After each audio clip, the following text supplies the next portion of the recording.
What's up, it's Mitch here. I hope you guys are staying safe and healthy and you're making the most of your time indoors. I know I've been staying productive, and while I'm inside, I thought it would be a fun little challenge to have you guys send through some of your favorite video clips, and then I will color grade them here on YouTube for you guys, and hopefully you might get some insight, some little tips and tricks, or just see the method to my madness when it comes to color grading. So I want to say thank you to everyone who did submit their footage. Obviously, I can't color grade all the clips, otherwise we would be here forever. So I've picked 5 submissions for today's video. I'm color grading in DaVinci Resolve today, which is my editing platform of choice. Don't worry if you're an Adobe Premiere Pro user or a Final Cut user. A lot of the tools that I'm going to be using in DaVinci Resolve are able to be applied cross-platform. So you should still be able to pick up some tips along the way. Also, don't forget that we have an amazing community down in the comments section below. And if you guys have any questions, make sure you drop them down there. And if I can't help you out, I'm sure there will be someone else who can. That's the great thing about YouTube, is us all coming together so we can learn, grow, and share knowledge together. This is just my process for color grading, and there's no correct way to color grade a video clip, despite what you might hear on the internet. To me, color grading is just about representing a certain feeling or emotion through your clips that matches the project. Or you could think about it as a way of creating your own unique style, so that when people watch your videos, there's something different about them. They're not like everyone else's. All right, guys, let's jump into DaVinci Resolve. I hope you guys enjoy the video. Okay, so we've got a couple of clips here from Elizabeth Lee, looking really great. Some street shots of Tokyo. I love this so far.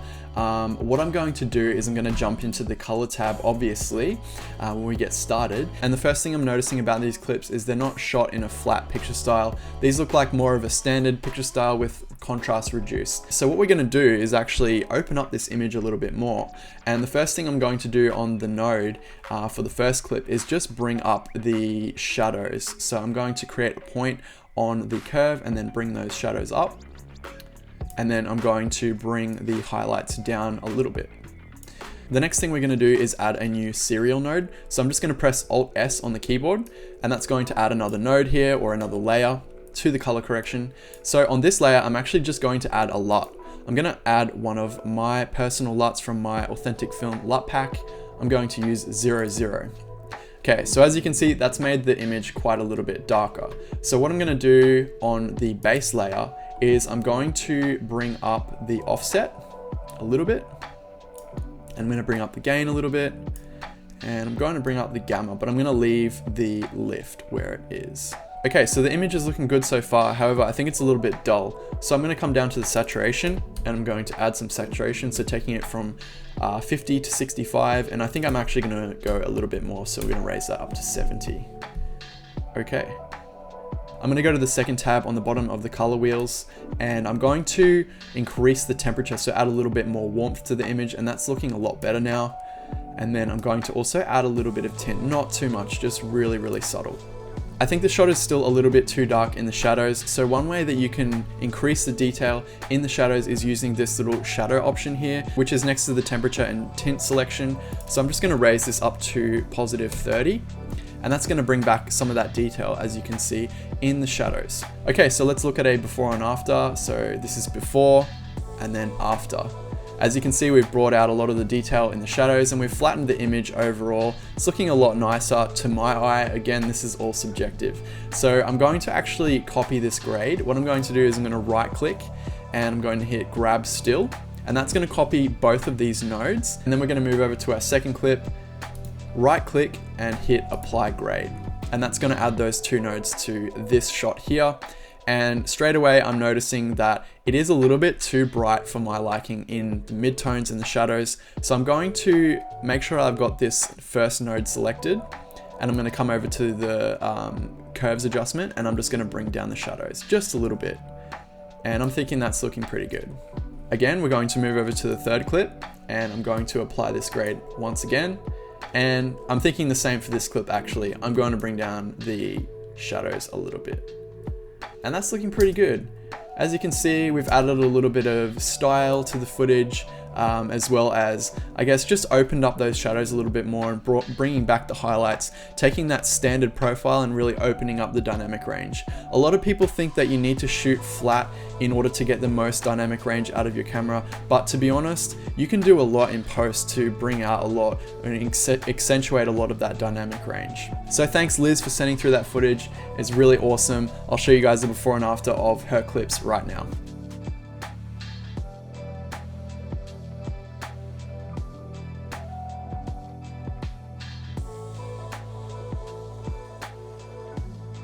Okay, moving on to some footage sent through by Dear Journey Co. Some beautiful cinematic landscape travel kinds of shots here. Just got 2 shots to work with, but they're super cinematic and lovely slow motion. Okay, so the first thing I'm going to do with these clips is add a serial node because I know I want to add another lookup table. This time let's go for something a little bit different. I might go with the 03 lookup table. And then I'm going to come back to the original node and I'm going to push a little bit more contrast into this image. So rather than do a reverse S-curve like last time, I'm doing a proper S-curve this time, and I'm just going to add a little bit more warmth with the temperature slider to the image and a little bit of tint as well. For some reason, I always push the tint towards magenta. I don't know why. Maybe it's because log footage overall is usually pretty green, but this is looking cool so far. So that's the before, and then that's the after. As you can see, the LUT has just added some more like earthy, moody tones to the image. It's made those greens a little bit more desaturated and brought out a lot of those earthy tones. Okay, so I'm happy with this. I'm gonna grab a still, and then we're gonna see if we can apply this to our next clip.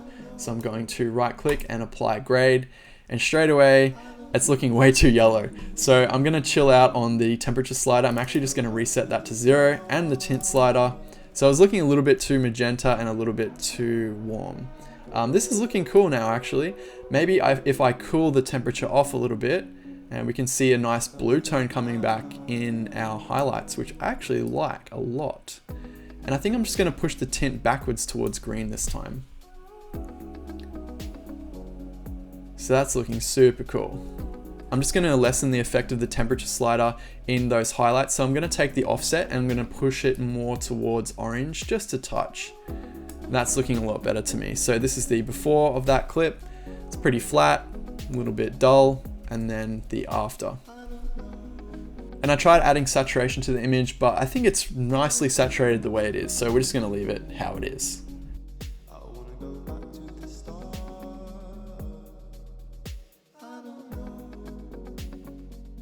Alright, on to the next one. Thank you, Dear Journey Co, for sending that amazing footage through. Okay, so moving on, we have a series of clips here by Colin Dugan. I want to give a shout out to Colin. He's an amazing filmmaker. If you guys don't already follow his YouTube channel, I'll leave it down in the description below. Colin has some insane footage here that looks like it's shot on a different planet. It's actually really crazy. We've got a guy here in a spacesuit sitting against the electronic bike, and then walking towards the bike and then taking off. So that's a really cool little sequence, and I think I'm gonna do something a little bit different for this sequence and go for more of like a blockbuster orange and teal look. So obviously there's a lot of different ways that you can do this. You can use the lookup table. I'm just going to use like the quick and dirty way, just so you guys can see kind of like how I'll do it. So just looking at this footage straight away, you can tell that it was shot in log. It's very flat.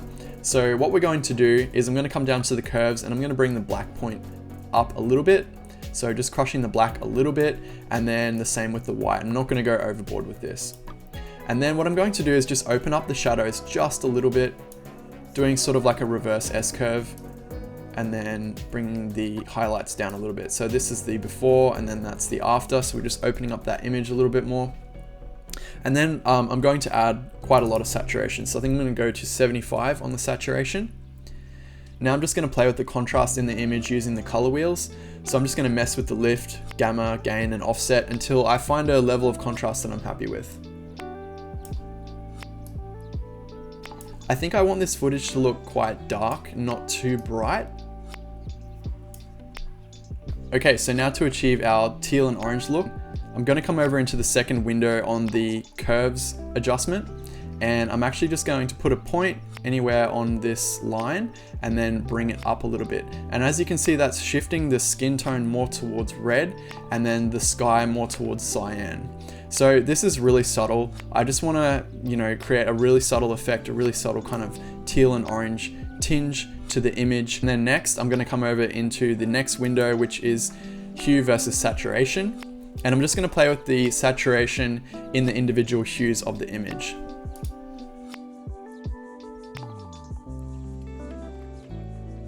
So here's before and then after now. I'm pretty happy with how this looks. However, I think it is a little bit imbalanced with the colors. I'm going to make the whole image a little bit warmer. So I'm going to take this gain color wheel. I'm going to push it towards yellow, sort of like an orange kind of color.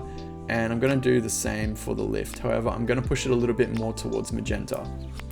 So now you see this sort of weird color cast that's coming in through our highlights. And to remove that, I'm going to come over to the curves tab again, and I'm going to go to luminance versus saturation. So this is where we can control the saturation in the different luminance values in our image. So I'm going to create another control point, and I'm going to actually pull down the saturation in the shadows and blacks. And I'm going to do the same with those highlights. So this is pulling back the saturation in the clouds and in the brighter parts of the image.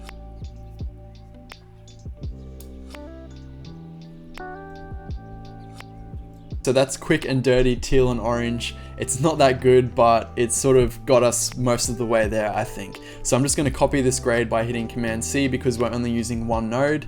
We don't need to do the whole apply grade, grab still process that I showed you in the last clip. And then I'm just going to apply this grade to the next clips. And to me, it's looking pretty good. Might be a little bit dark, but I think just raising the shadows a little bit will help out with that. But I think it kind of goes with the theme, which is, you know, trying to make this look like another planet.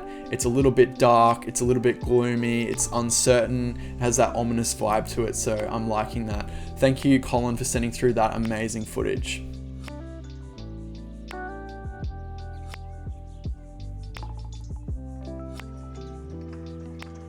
We've got one really nice clip sent through by Lucas of this guy walking along what looks like to be a suburban street. This looks like it was shot in a standard picture profile as well. And the interesting thing about this shot is the lighting is kind of changing throughout the shot. So it's good to keep in mind if you are color grading, take a scrub back through your footage while you're doing it, just to make sure that any of the adjustments that you're making aren't having adverse effects when the lighting is changing.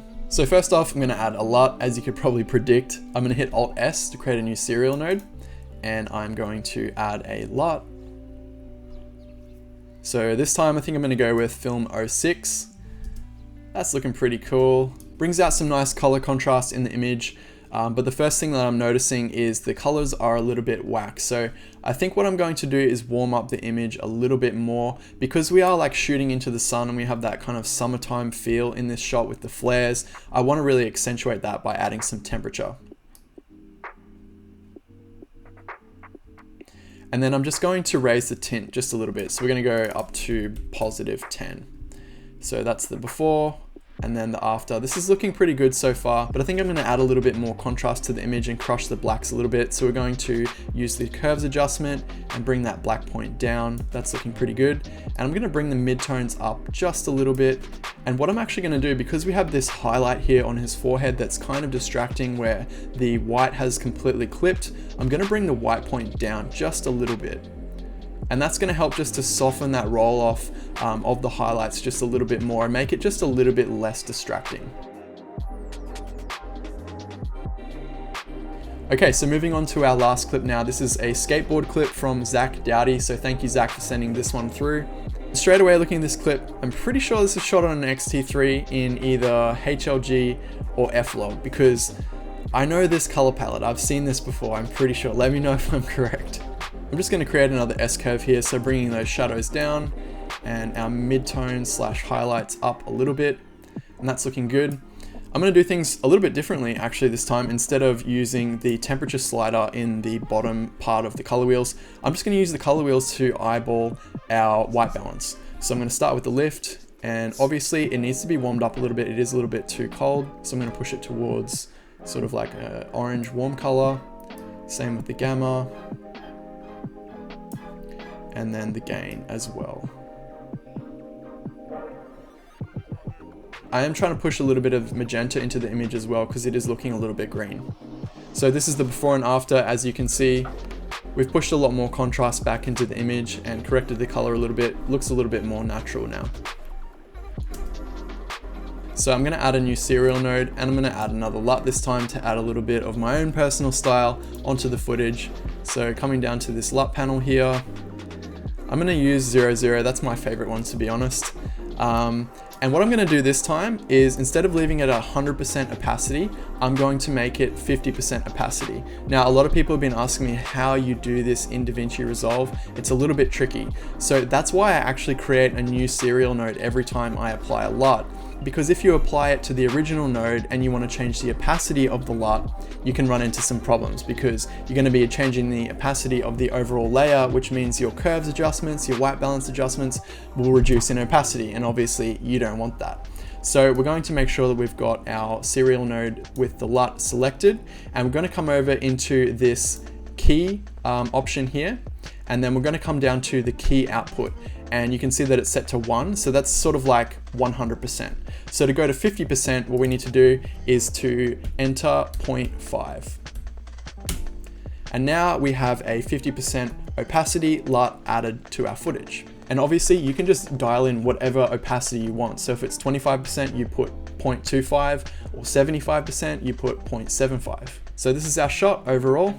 Pretty happy with that. It's looking good. Everything's looking pretty balanced.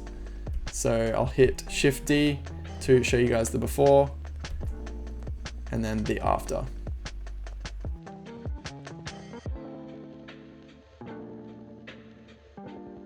Thank you, Zach, for sending through this crispy kickflip footage. It was a lot of fun to grade. So there you have it, guys. I hope you learned something in this process. Hopefully it wasn't too confusing. I know I color graded the clips in a little bit of a different way each time, but it was mainly just to illustrate to you guys that there's not one particular way of using DaVinci Resolve, and a lot of the tools can be used to create a similar outcome. If you guys have any questions, make sure you leave them in the comments section down below. Check out my lookup table pack if you're interested in getting similar looks to what I have created in this video. Also, guys, keep an eye out on my Instagram. I'll leave the link here as well. I'm going to be doing more shout outs for you guys to send through footage and photos so I can make more videos like this. Thank you guys for joining me, and I'll catch you in the next one.